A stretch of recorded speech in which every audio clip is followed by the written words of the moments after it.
சின்னத்திரை ரசிகர்களுக்கு reality show அப்படின்னா ரொம்ப பிடிக்கும். அதுலேயும் இப்போது சரிகமபா நிகழ்ச்சி ஜீ தமிழில் நடைபெற்று வந்துட்டுருக்கு. இதில் பவித்ரா அவர்கள் வந்து ரொம்ப நல்லா பாடிட்டு இருந்த சமயத்தில் எழுந்து ஸ்ரீனிவாஸ் அவர்கள் மேடையை விட்டு போயிட்டாரு அப்படின்னு எல்லாருமே ரொம்ப ஆர்வமாக பார்த்துட்டு இருந்தாங்க. அப்போ தான் தெரிஞ்சது, பவித்ரா அவர்கள் பாடி முடிக்கிறதுக்கு முன்னாடியே அவர் அங்கே போய் நின்றுட்டு அவங்க பாடும்போது அவங்களே பார்த்துட்டே இருந்திருக்கிறாரு. அப்போ கூட அவர் சொல்லியிருக்காரு, நீ கடந்த வாரத்துக்கு முன்னாடி சொல்லியிருந்த நான் வந்து பிளாட்டினம் பர்ஃபார்மன்ஸ் வாங்குவேன்னு, அதே போல் வாங்கியிருந்தேன். இப்போது அதையே மெயின்டைன் பண்ணணும்னு நான் சொல்லியிருந்தேன், அதைத்தான் நீயும் மெயின்டைன் பண்ணி வந்துட்டுருக்க அப்படின்னு சொல்லி பவித்ரா அவர்களுக்கு மிகப்பெரிய அளவில் வாழ்த்துக்களை சொல்லியிருக்காரு. இது ரொம்பவே பவித்ரா அவர்களுக்கு உத்வேகமாக இருந்திருக்கும். ஏன்னா முதல் 2 வாரங்களுக்கு முன்னாடி என்ன சொல்லியிருந்தாங்கன்னா, நீ வந்து சரியாக பாடலை அப்படின்ற மாதிரியும் அவங்களுடைய பெர்ஃபார்மன்ஸை கூட டெலகாஸ்ட் பண்ணாமல் இருந்திருந்தாங்க.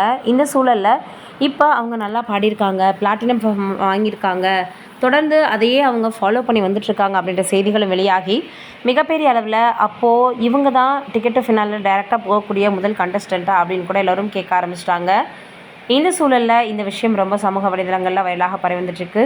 சிங்கர் ஸ்ரீனிவாஸ் சார் அவர்களே மிகப்பெரிய அளவில் நேரடியாக மேடையில் போய் வாழ்த்திருந்தது ஒரு மிகப்பெரிய அளவில் ஆச்சரியத்தை ஏற்படுத்தியிருந்தது. அதே போல் அவங்களுக்கு வாழ்த்துக்களையும் தெரிவிச்சிருந்தார்.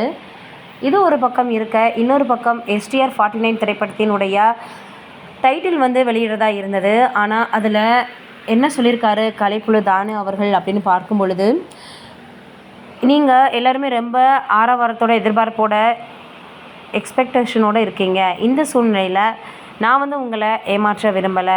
அதை யூடியூப்லேயோ இல்லை மற்ற சமூக வலைதளங்களோ என்னால் சாதாரணமாக வெளியிட முடியாது. இப்போ அது வந்து தணிக்கை குழுக்கு போய்க்கு வந்ததுமே நிச்சயமாக தீபாவளி முன்னாடி நாங்கள் வெளியிடுவோம் என்ன டைட்டில் அப்படின்னு சொல்லியிருக்காரு. கலைப்புலி தானு அவர்கள் பேசியிருக்கக்கூடிய இந்த ஒரு விஷயம் சமூக வலைதளங்களில் வயலாகி வருது. நீங்கள் என்ன நினைக்கிறீங்க அப்படின்றத மறக்காமல் கமெண்ட்டில் சொல்லுங்கள்.